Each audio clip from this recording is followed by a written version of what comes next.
देखिए यहाँ पे इसमें आपको है क्या कि प्रशासन रंगा कश्मीर नेता अफसरों की हल्फी हुई ज़मीन का बेखौफ बोल जाती है। इसके कुछ लाइन आप काफ़ी अपने अच्छे हैं। तो यहाँ पे देखिए इसमें आपको जो महत्वपूर्ण लाइन है सिर्फ हम उसी को कवर करेंगे। यहाँ देखिए एक महत्वपूर्ण लाइन आपको ये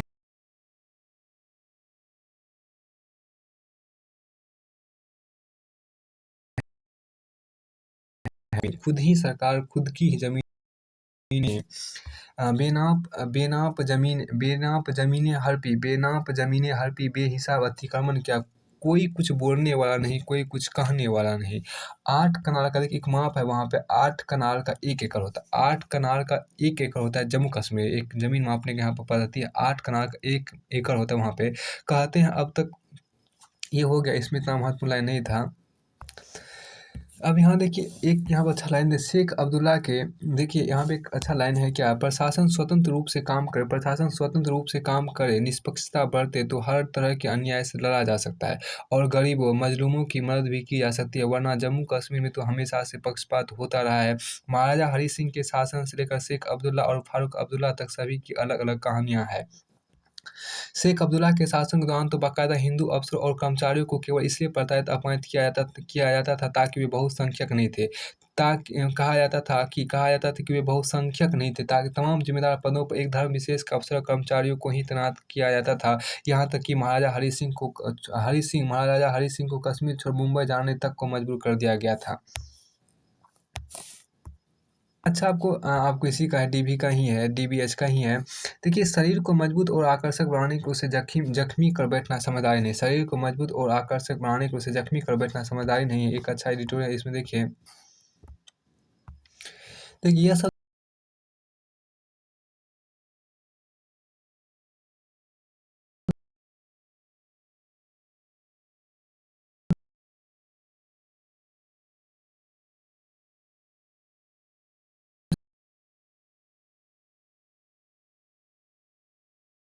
मतलब जीवन शैली संबंधित बीमारियों का उद्यमियों ने जिम और फिटनेस। दूसरी तरफ देखिए आपके यहाँ दूसरी तरफ जीवन शैली संबंधित बीमारियों का उद्यमियों ने जिम और फिटनेस हाउस खोले। ट्रेनरों ने को अचानक ज़्यादा काम मिलने लगा, वे धीरे धीरे अपना शुल्क बढ़ाने लगे, जिससे छोटे पैमाने पर चलने वाली जिम उन्हें अपने पास नहीं रख सकी। नियमित जिम जाने वालों को पीठ के निचले हिस्से में दर्द की शिकायत आम है। नियमित जिम जाने वाले को पीठ के निचले हिस्से में दर्द की शिकायत आम है। जर्क ये देखिए यहाँ पर क्या जर्क स्क्वैट्स डेड लिफ्ट्स आदि करते समय उन्हें चोटें लग जाती है। कुछ एक्सरसाइज ऐसी है जिन्हें करने के लिए ऊंचे दर्जे की तकनीक और निगरानी की जरूरत होती है। अफसोस कि जिम जाने वालों को यह नहीं पता होता है कि अगर उन्होंने उन्हें ठीक से नहीं किया तो इससे उनकी लंबर मसल्स और डिस्कस को खतरा हो सकता है। वो अच्छे हम कहा गया देखिए जर्क एस्केवेटर्स डेड लिफ्ट्स आदि करते समय उन्हें चोट लग जाती है। कुछ एक्सरसाइज ऐसी होती है जिन्हें करने की ऊंचे दर्जे की तकनीक और निगरानी की जरूरत होती है। अफसोस कि जिम जाने वालों को यह नहीं पता होता अगर उन्होंने उन्हें ठीक से नहीं किया तो इससे उसकी लंबर मसल्स और डिस्कस को खतरा हो सकता है। स्पाइनियोलॉजी क्लिनिकों में मरीजों से डॉक्टरों द्वारा की गई बातचीत से पता चलता है कि वार्म अप और कूल डाउन के अभाव में और मांसपेशियों की मजबूती पर ध्यान दिए बिना वेट लिफ्टिंग करने से समस्याएं आती है। देखिए घुटनों की चोट और स्लिपेड डिस्क के बढ़ते मामले जरूरत से ज़्यादा कसरत से जुड़े हैं। घुटनों की चोट और स्लिप डिस्क के बढ़ते मामले ज़रूरत से ज़्यादा कसरत से जुड़े हैं। ऑर्थोपेडिक्स क्लिनिकों में कोहनी की चोट, मांसपेशियों में खिंचाव, टेंडन रप्चर्स आदि के मामले आ रहे हैं। युवाओं को समझना होगा कि बॉडी मसल बनाने में समय लगता है। और यह रातों रात नहीं हो सकता। जिस तरह से स्कूलों में टीचर्स की दरकार होती है, उसी तरह से जिम में भी पेशेवर ट्रेनर्स की जरूरी है। हर उम्र के लिए अलग एक्सरसाइज होती है। उन्हीं जिम का चयन कीजिए जिसका मासिक शुल्क भले ज़्यादा हो, लेकिन जिनके पास आप और आपके बच्चों के पेशेवर ट्रेनर्स और डायटीशियंस हो। फंडा यह है कि देखिए, फंडा यह है कि शरीर को मजबूत और आकर्षक बनाने के लिए, शरीर को मजबूत और आकर्षक बनाने के लिए उसे जख्मी कर बैठना समझदारी नहीं है। हम सबको याद रखना चाहिए कि शरीर में डैमेज होने पर कोई स्पेयर पार्ट्स शॉप मदद के लिए मौजूद नहीं रहती है। हम सबको याद रखना चाहिए कि शरीर में डैमेज होने पर कोई स्पेयर पार्ट्स शॉप मदद के लिए मौजूद नहीं रहती है।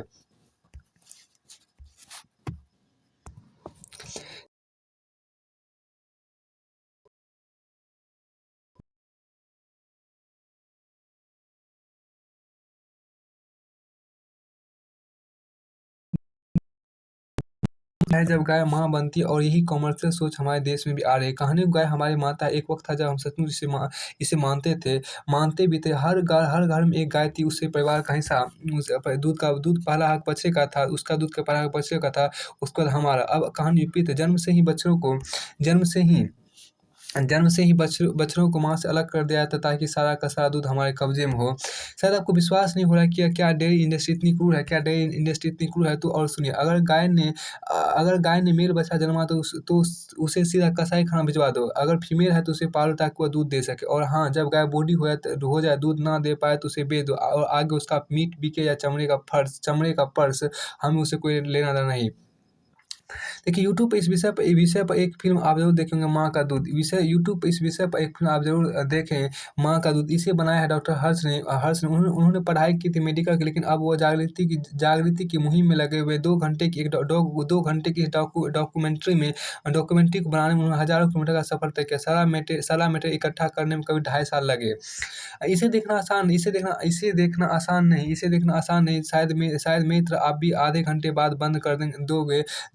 जब दूध हमारे पास पैकेट में आता है, तो हमें लगता है कि अन्य आइटम्स की तरह इसे भी मनुष्यों ने इफेक्टिव बनाया, लेकिन यह हमारा भ्रम, क्योंकि तबेलों के हालात और गाय भैंसों का शोषण देखने के बाद उस दूध का स्वाद फीका पड़ जाता है। इसी वजह से आज दुनिया में बहुत सारे लोग वीगन बन गए हैं, यानी कि किसी भी प्राणी का दूध या दूध से बने हुए पदार्थ का सेवन वो नहीं करते। देखिए, वीगन मतलब क्या है, यहाँ बहुत अच्छा शब्द है वीगन। इसी वजह से आपको दुनिया में बहुत सारे लोग वीगन बन गए हैं, यानी कि किसी भी प्राणी का दूध या दूध से बने हुए पदार्थ का सेवन वो नहीं करते। आप कहेंगे ऐसा क्यों? चाय में क्या डालेंगे? पिज़्ज़ा चीज़ बना बिना डालेंगे? दही बिना भाई कैसे देखिए, यहाँ से ये बातें हैं, इसका कोई बात नहीं, आगे देखिए। मुश्किल तो है, मुश्किल था, नामुमकिन है। मैंने भी 1 साल से वीगन डाइट अपनाया है, स्वास्थ्य में भी काफ़ी फ़र्क पड़ा है। आप बादाम, काजू, ओट्स और सोया का भी पी सकते हैं, दूध के बिना जी सकते हैं। फल सब्ज़ी से भरा है संसार, उनसे बनती है रेसिपी हज़ार। फल सब्ज़ी से बना है, देखिए, फल सब्ज़ी से बना है संसार, उनसे बनती है रेसिपी हज़ार। वैसे कई लोग दूध डाइजेस्ट भी नहीं कर पाते, फिर भी उसी के बने व्यंजन खाते हैं। खैर, फैसला आपका है, लेकिन मामला गंभीर है। या तो हम गाय को माता का दर्जा दें, या उनके शोषण का कर्जा लें। या तो हम गाय को माता का दर्जा दें, या उनके शोषण का कर्जा लें। चाय सिप करते हुए ज़रा सोचें, जब दूध हमारे पास पैकेट में आता है, तो हमें लगता है कि अन्य आइटम्स की तरह उसमें भी मनुष्य इफेक्टिव है, लेकिन ये हमारा भ्रम है। गाय भैंसों का शोषण देखने के बाद उस दूध का स्वाद फीका पड़ जाता है। ये बात रिपीटेशन हो रही है। यहाँ बहुत अच्छी बात हो, परिश्रम में केवल कर्म ही ना हो, सृजन भी हो। अब तो जो सृजनशील है वही तेजस्वी है। ये आपको है, इसमें देखिए, जिन परिवार, संगठन और राष्ट्र में बच्चे पैदा नहीं होते, वो समाप्त हो जाते हैं। ये बहुत अच्छी बात कहा गया है। देखिए, जिन परिवार, संगठन और राष्ट्र में बच्चे पैदा नहीं होते, वह समाप्त हो जाते हैं। यह बात युवाओं की भूमिका और उनके महत्व को लेकर स्वामी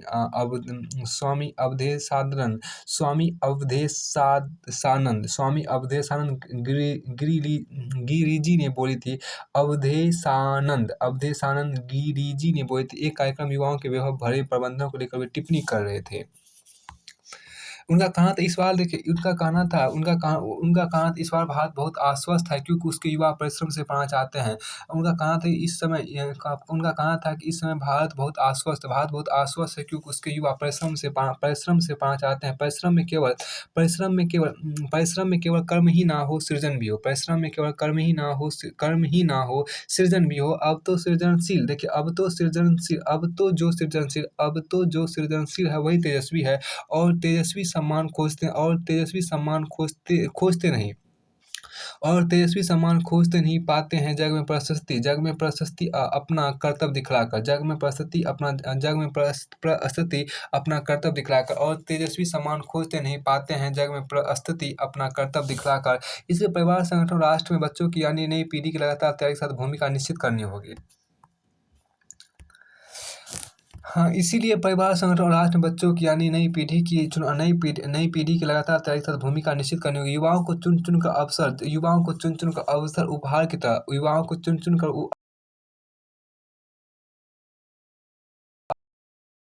अब नई पीढ़ी को वसीयत में देकर जाए, गुजरती पीढ़ी अपना श्रेष्ठ इस नई पीढ़ी को वसीयत में देकर जाए। स्वामी जी का भाव यही था कि इस ऊर्जा को समय रहते सही दिशा में रूपांतरित कर लिया जाए, अन्यथा ज्वालामुखी बनने में क्या देर लगेगी। बहुत अच्छी चीज़ें यहाँ पर लिखी गई। अच्छी चीज़ें देखिए, अच्छी चीज़ें कूड़े में या विश्व में भी हो सकती है, इन्हें खोजें। तो अब यहाँ पर देख सकते हैं, अगर आप सिर्फ 27 साल के हैं, अगर आप सिर्फ 27 साल के हैं, हाथ में एमसीए की डिग्री है और निजी बैंक में सेल्स मैनेजर बन गए, तो क्या आप तब भी राज्य परिवहन में ड्राइवर बनने के सपने का पीछा करेंगे? आपका जो भी जवाब हो, पर पुणे के निगरी में रहने वाले शीतल शिंदे ने 4 साल तक एक निजी बैंक में नौकरी और कैबिन का आनंद उठाने के बाद महाराष्ट्र के राज्य परिवहन निगम में ड्राइवर की नौकरी करने का निर्णय लिया है। देखिए, जब मुझे शीतल यहाँ पे इसकी इम्पोर्टेंट देखिए, जब मुझे शीतल के बारे में पता चला तो सदियों पुरानी मुझे सूक्ति याद आ गई। देखिए, यहाँ पे लिखा सूक्ति बहुत ही इंपॉर्टेंट है, ये लाइन आपको सूक्ति है, बहुत ही संस्कृत का थोड़ा सा आपको अच्छा से पढ़िएगा। देखिए, यहाँ से लेकर ये लाइन आपको यहाँ पर सूक्ति ही हो गया। यहाँ पे देखिए ये आपको देखिए विषाद ग्राहेम बालादपि सुभाषितम अमित्रादपि सदितम अमेध्यादपि कान काचनम, जिसका मत इसका ये मतलब है, यहाँ से देखिए ये बहुत ही अच्छा सूक्ति आप कभी यूज कर सकते हैं यहाँ से लेकर यहाँ तक। देखिए, जिसका मतलब है कि हमें अच्छी चीज़ें अपनाने के लिए हमेशा तैयार रहना चाहिए। जिसका मतलब है कि हमें अच्छी चीज़ें अपनाने के लिए हमेशा तैयार रहना चाहिए, फिर चाहे वो कहीं से आए। हमें अच्छी चीज़, जिसका मतलब है कि हमें अच्छी चीज़ें अपनाने के लिए जिसका ये मतलब है कि जिसका मतलब ये है कि हमें अच्छी चीज़ें अपनाने के लिए हमेशा तैयार रहना चाहिए, रहना चाहिए। जिसका मतलब है कि हमें अच्छी चीज़ें अपनाने के लिए हमेशा तैयार रहना चाहिए, फिर चाहे वह कहीं से आए। यह विश्व से अमृत, देखिए यह विष अर्थात जहर से अमृत हो सकता है। छोटे बच्चों से बुद्धिमानी भरी सलाह हो सकती है। छोटे बच्चों से बुद्धिमानी भरी सलाह हो सकती है। शत्रु का अच्छा गुण हो सकता है या कूड़े से सोना। अब देखिए, कुछ लोगों को लगेगा कि ताज़ी हवा के केबिन से प्रदूषण कुछ लोगों को लगेगा कि ताज़ी हवा के केबिन से प्रदूषित हवा वाले केबिन में क्यों जा रही है। शायद शीतल को लगता होगा कि वह तथाकथित विश्व से अमृत निकाल सकती है। आज उसका अमृत यात्रा करने अलग-अलग तरह के लोगों से मिलने का जुनून नज़र आता है। यही वजह हो सकती है कि उसने यह विकल्प चुना। कैरियर बदलने वाली शीतल महाराष्ट्र के विभिन्न डिपो में नौकरी की ट्रेंड हो रही है। 100 महिलाओं के पहले बैच में है। देखिए, अब यहाँ इसको इतना यहाँ एक आपको अच्छा दिया गया। देखिए कि मतलब महिलाओं का हिस्सा आपको मात्र 49% कूड़ा इकट्ठा करने वाली महिलाओं का जो हिस्सा है वो 49% है। पर पुरुषों की तुलना में कमाई 33% कम है। पुरुषों की तुलना में कमाई 33% कम, वो इसलिए क्योंकि वो अपने घर से दूर नहीं जा सकती और बाकी काम के लिए जल्दी लौट आती है। महिलाओं पे इस तरह की कूड़े बीनने वाली महिलाओं पर सर्व करने एक संस्था जिसका नाम आपके यहाँ पर दिया गया है। ये देखिए, यहाँ पे एक संस्था जिसका नाम है चिंतन एनवायरनमेंट रिसर्च और एक्शन। चिंतन, यहाँ पे देखिए नाम है, क्या संस्था का नाम है, चिंतन एनवायरनमेंट रिसर्च और एक्शन ग्रुप ने उनका आना जाना बढ़ाने के लिए चैरिटी की मदद से साइकिलों की व्यवस्था की। इस छोटे से बदलाव से उनकी आय बढ़ा दी। धीरे धीरे ठोस अपशिष्ट प्रबंधन अधिनियम 2016 में बदलाव हुआ, जिसमें नगर पालिकाओं में महिलाओं को शामिल करने और स्वयं सहायता समूह बनाने की नीतियां बनाने का निर्देश दिया। हालांकि ये नियम लागू करना सालों से चुनौती भरा रहा है, पर जहां लागू हुआ वहां उनकी कमाई में फर्क आया। दिल्ली के चाणक्यपुर में जहां इसका कोई महत्व नहीं अभी। देखिए यहाँ बहुत अच्छा इसको आप ले सकते हैं क्या, यहाँ पे ये है क्या, देखिए दिल्ली के चाणकपुरी में जहाँ विदेशी दूतावास एवं कई सितारा होटल है, वहाँ की मटेरियल रिसाइक्लिंग फैसिलिटी का उदाहरण है, जिसे कूड़ा इकट्ठा करने वाले MRF नाम से पुकारते हैं। यहाँ कई महिलाएं 20,000 रुपये महीना तक कमाती है। बेंगलुरु की एम आर एफ सुधा हसीरू दारा, हसीरू जिसको आप यहाँ पर देखिए, हसीरू दाला कन्नड़ में अर्थ होता है हरित सेना, कन्नड़ में अर्थ होता है हरित सेना। देखिए जी हाँ, कामगारों में 80% महिलाएं हैं, जिन्हें बेहतर वेतन के अलावा वित्तीय नियोजन, ड्रग एब्यूज, घरेलू हिंसा से निपटना सिखाया जाता है। देखिए फंडा यह है कि आपकी, देखिए फंडा यह है कि जो हमें जो अच्छी चीज़ें चाहिए, देखिए हमें जो अच्छी चीज़ें चाहिए वह हो सकता है कि कूड़े में दबी हो या कुछ के हिसाब से तथाकथित विश्व में दबी हो, अर्थात जहर में दबी हो। हम अगर हमें उनकी ज़रूरत हो तो अपना आराम छोड़कर इन्हें खोजना होगा, अगर हमें उसकी ज़रूरत हो तो हमें अपना आराम छोड़कर इन्हें खोजना होगा। देखिए यहाँ एक अच्छा आपको है कि कुछ किताबों से जूझिए, कुछ कहानियों में रमिए। बहुत अच्छा यहाँ पे आपको है, देखिए कुछ किताबों से, यहाँ पे आपको क्या, कुछ किताबों से जूझिए, कुछ किताबों से जूझिए, कुछ कहानियों में रमिए। कुछ किताबों से जूझिए, कुछ कहानियों में रमिए, पढ़े बिना भीतर का ज्ञान मिलना संभव नहीं। कुछ किताबों से जूझिए, कुछ कहानियों में रमिए, पढ़े बिना भीतर का ज्ञान मिलना संभव नहीं, पढ़े बिना भीतर ज्ञान मिलना संभव नहीं। आज साहित्य की बात करते हैं, आज साहित्य की बात करते हैं, कहानियों की चर्चा करते हैं। कहानियाँ दरअसल लिखी या कही नहीं जाती। कहानियाँ दरअसल लिखी या कही नहीं जाती, ये घटती है और चेतन रूप से हमारे भीतर या बाहर जो कुछ घटता है वह कहीं न कहीं देखिए वही कहीं न वही कहीं न कहीं, कभी न कभी, किसी न किसी कलम के ज़रिए कहानी का रूप लेता है। आज साहित्य की बात करते हैं, कहानियों की चर्चा करते हैं। कहानियाँ दरअसल लिखी या कही नहीं जाती, ये घटती है और चेतन रूप से हमारे भीतर या बाहर जो कुछ घटता है वह वही कहीं न कहीं, कहीं न कहीं, कभी न कभी, किसी न किसी कलम के ज़रिए कहानी का रूप लेता है। वास्तव में ज़िंदगी में, देखिए वास्तव में ज़िंदगी के कई ऐसे पल होते हैं जो वक़्त की कोख से जन्मते हैं। वास्तव में ज़िंदगी के कई ऐसे पल होते हैं जो वक़्त की कोख से जन्मते हैं और वक़्त की कोख में ही गिर जाते हैं, और वक़्त की कोख में ही गिर जाते हैं। कभी-कभी यही पल हमारे सामने खड़े हो जाते हैं। हम सोचते हैं कि वक़्त की ये कब्रें कैसे खुल गई और ये पल जीते जागते कब्रों से कैसे निकल गए। यह क़यामत का दिन या रात तो नहीं, यह क़यामत का दिन या रात तो नहीं। हम ऐसी घटनाओं की यादें भी कर सकते हैं। फिर ख़्याल आता है कि यादें अगर ज़िंदा होती तो उन्हें पास बैठाकर गपशप करते, हँसी ठट्टा करते, लेकिन यह कहाँ संभव। खैर हम जिस दौर में किताबी साहित्य की बात करते हैं उसमें किताबों का पढ़ने का समय बहुत कम रह गया है। खैर हम जिस दौर में किताबी साहित्य की बात कर रहे हैं उसमें किताबें पढ़ने का समय बहुत कम रह गया है। किताबें पढ़ने वाले लोग ही कम हो चले हैं। टेक्स्ट बुक से इतर कोई बात की जाए, तो सच्चाई यह है कि अब तो फेसबुक और व्हाट्सएप पर ही सारी पढ़ाई हो जाती है। अब तो फेसबुक और व्हाट्सएप पे ही सारी पढ़ाई हो जाती है। चूँकि पढ़ते यहाँ इसे लिखना लिखाना भी पूरी तरह फेसबुक और व्हाट्सएप पर ही हो जाता है। अब हम पढ़ाकू या लिखवार नहीं, बल्कि फेसबुकिए व्हाट्सएपिए कहलाना ज़्यादा पसंद करने लगे हैं। ज़माना ही ऐसा है कि कोई करे तो क्या करे। कई जाने माने लेखक और साहित्यकार आज की युवा पीढ़ी को पढ़ने लिखने की सलाह देते हैं। कहते हैं फेसबुक और व्हाट्सएप से हटकर कुछ किताबों में झाँकिए, कुछ कहानियों से जूझिए। कुछ नहीं तो दादा-नाना के लिखे उन पुराने अंतर्देशीय पत्रों को ही पढ़ लीजिए। अंतर्देशीय पत्रों को ही पढ़ लीजिए। कुछ ना मिले तो पुरानी जिल्द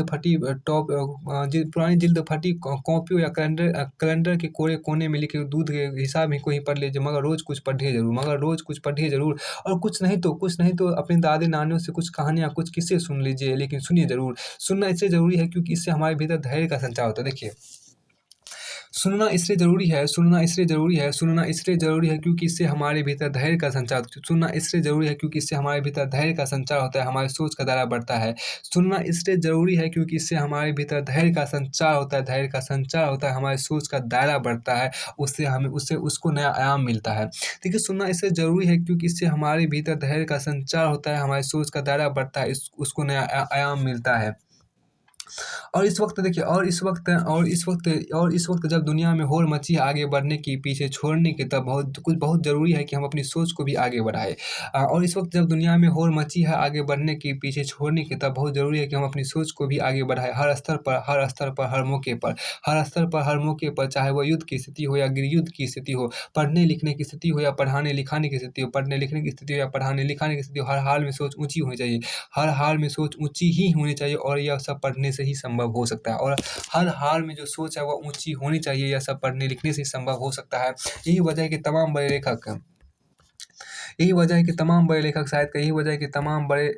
लेखक साहित्यकार युवा पीढ़ी को किताबें पढ़ने की सलाह दे रहे हैं। जैसा कहावत है, मरे बिना स्वर्ग नहीं मिल सकता, वैसे ही कहा जा सकता है कि पढ़े बिना भीतर ज्ञान मिलना संभव नहीं है। एक कहावत यहाँ पर मरे बिना स्वर्ग नहीं मिल सकता, एक कहावत है मरे बिना जैसा कहावत है कि मरे बिना स्वर्ग नहीं मिल सकता, वैसे ही कहा जा सकता है कि पढ़े बिना भीतर का ज्ञान मिलना संभव नहीं है। किताब इसलिए ज़रूरी है क्योंकि इनमें जो भावुकता, ख़्यालों की जो उड़ान आप महसूस कर सकते हैं, वह व्हाट्सएप या फेसबुक पे पढ़ने या लिखने से कभी नहीं मिल सकते, कभी भी नहीं। इसलिए नहीं कि इन पर लिखा कुछ भी अच्छा नहीं होता, बल्कि इसलिए कि इन्हें पढ़ते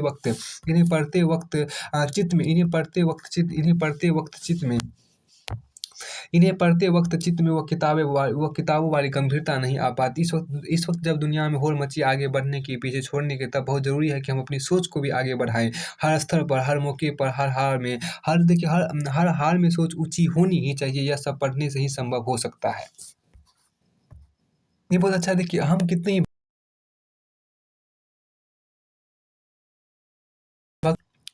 श्री कृष्ण ने अर्जुन से देखिए यहाँ पर है क्या, श्री कृष्ण ने अर्जुन से कहा था मुझे भक्ति युक्त लोग अच्छे लगते हैं। इसका अर्थ है कि श्री कृष्ण ने अर्जुन से कहा था कि मुझे भक्ति युक्त लोग अच्छे लगते हैं। श्री कृष्ण ने अर्जुन से कहा था कि मुझे भक्ति युक्त लोग अच्छे लगते हैं। इसका अर्थ है कि जिसे कोई चिंता ना हो, कोई कामना ना हो, मान अपमान में सुख दुख में जो सम हो, इसमें सम शब्द बड़ा प्यारा है, यानी दुःख आए या सुख आए वह विचलित नहीं होगा। वह विचलित नहीं होगा। यह तो पक्का है कि दोनों अवश्य आएँगे, इससे श्री राम के राज तक में जब वेद आए, राम ने वेदों का सम्मान किया तो वेदों ने भी उनका गुणगान किया। गुणगान करते-करते वेदों ने कहा कि जो प्रतिदिन नए फूल खिलाता है, ताज़े पत्तों से युक्त रहता है, ऐसे संसार वृक्ष स्वरूप यानी विश्व रूप में हमें प्रकट है ईश्वर, हम आपको नमन करते हैं। देखिए, यहाँ बहुत अच्छी बात कहा गया है। देखिए यहाँ पर ऐसे संसार वृक्ष स्वरूप विश्व रूप में प्रकट है ईश्वर, हम आपको नमन करते हैं। भगवान का यह एक रूप है वृक्ष की तरह। अब इसमें व्याख्या करते हुए 4 त्वचाएँ, 6 तने, 25 शाखाएँ, अनेक पत्ते, फूल, यह सब कहा है। लेकिन हमारे काम की बात है कि तुलसीदास जी ने लिखा है, फल जुगल विधि कटु मधुर बेली अकेली जेहि आश्रित रहे। बहुत लंबा है। देखिए फल जुगल विधि कटु मधुर बेली अकेली जेहि आश्रित रहे। इसमें कड़वे और मीठे दोनों प्रकार के फल लगते हैं। यही जीवन का सत्य है। देखिए हम कितने ही भक्त हो जाए, परमात्मा पर पूरा भरोसा करें। लेकिन सुख और दुख तो आएँगे, कड़वे और मीठे फल तो इस वृक्ष में लगेंगे, लेकिन हमें समभाव पैदा करना है। हम दोनों में खुश रहे, क्योंकि भक्त को कभी उदास नहीं रहना चाहिए। बच्चों को इन 3 जहर देखिए, बच्चों के यहाँ बहुत अच्छा है कि बच्चों को इन 3 जहर से बचाएँ, ये कानून सख्त हो। यूँ तो विश्व के भी अनेक रूप हैं। अब तक का सबसे घातक विष कालकूट नाम का हल माना गया, जो समुद्र मंथन से निकला था, उसे शिव जी ने पिया था। वह इतना तीखा था कि उसके कारण उनका कंठ नीला हो गया था। वह तो एक बार नीलकंठ हुए, फिर युग बदले और आज के दौर में 3 तरह के विष अर्थात जहर हमें और खासतौर पर बच्चों को परेशान कर रहे हैं। देखिए डिजिटल मीडिया से वासना का जहर, डिजिटल मीडिया से वासना का जहर। डिजिटल मीडिया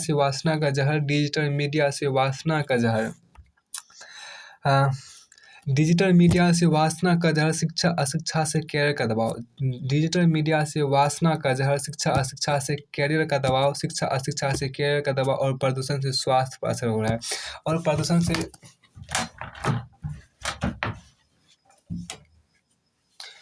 प्रदूषण से स्वास्थ्य पर असर हो रहा है। अब तो WHO भी मान लिया कि प्रदूषण के मामले में भारत खतरनाक स्थिति में जा रहा है। ये एक डरावना आंकड़ा है कि दुनिया में प्रदूषण के जितने भी लोग मरते हैं उसमें 25% योगदान भारत का है। राजधानी दिल्ली देखिए, राजधानी दिल्ली के आसपास प्रदूषण इसलिए खराब है, इसलिए इन तीन तरह के विषय से हमें स्वयं को और बच्चों को बचाना चाहिए। डिजिटल मीडिया के लिए सामाजिक जागृति लाई जाए। प्रदूषण के लिए कानूनी सख्ती हो और शिक्षा के लिए समानता हो। डिजिटल मीडिया के लिए सामाजिक जागृति लाई जाए, प्रदूषण के लिए कानूनी सख्ती हो और शिक्षा के लिए समानता हो। जब इन तीनों का आक्रमण हो तो बच्चों को हम तन, मन और आत्मा का अंतर समझाते हुए मजबूत बनाएं।